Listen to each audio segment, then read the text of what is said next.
देश की आजादी के बाद मुक्त हुए, तत्कालीन सरकार ने उन्हें बसाने की व्यवस्था की, बसाया तो, लेकिन बसाने के साथ कभी भी उनको उनका अधिकार, जमीन का हक उन्हें उपलब्ध नहीं करवा पाए, उनको नहीं मिल पाया, उनका अधिकार नहीं मिल पाया।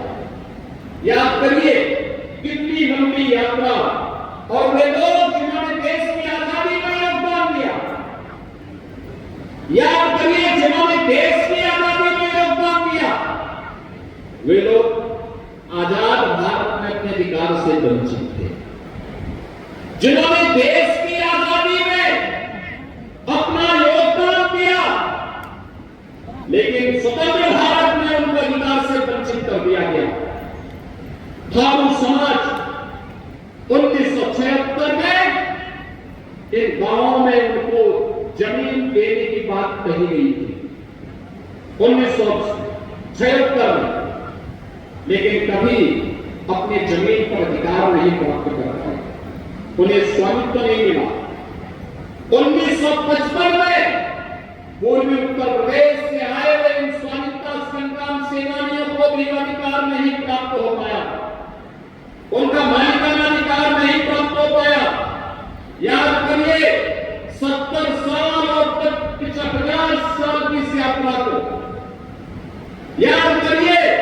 पिछली सरकारों में संवेदना का भाव था, अपने परिवारवाद से ऊपर उठाते इन भावों के बारे में, पूर्वी उत्तर प्रदेश से आए हुए निवासियों के बारे में, स्वाधीनता संग्राम सेनानी के अस्तित्व के बारे में सोच पाते, लेकिन जिनको समाज को बांटने से फुर्सत न हो, जिन्होंने सदैव बांटने का काम किया हो, जिन्होंने शासन आपके हकों पर, आपके संसाधनों पर डकैती डालने का काम किया हो, उनसे उम्मीद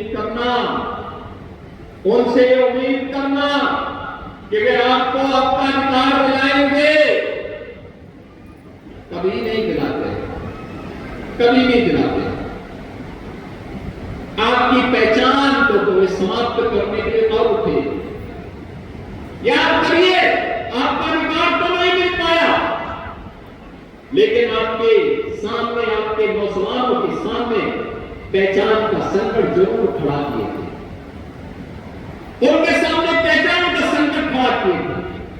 और ये पहचान का संकट किस रूप में? कहीं माफिया का संकट, कहीं गुंडों का संकट, कहीं कर्फ्यू का संकट, कहीं पर अन्य प्रकार की पहचान का संकट।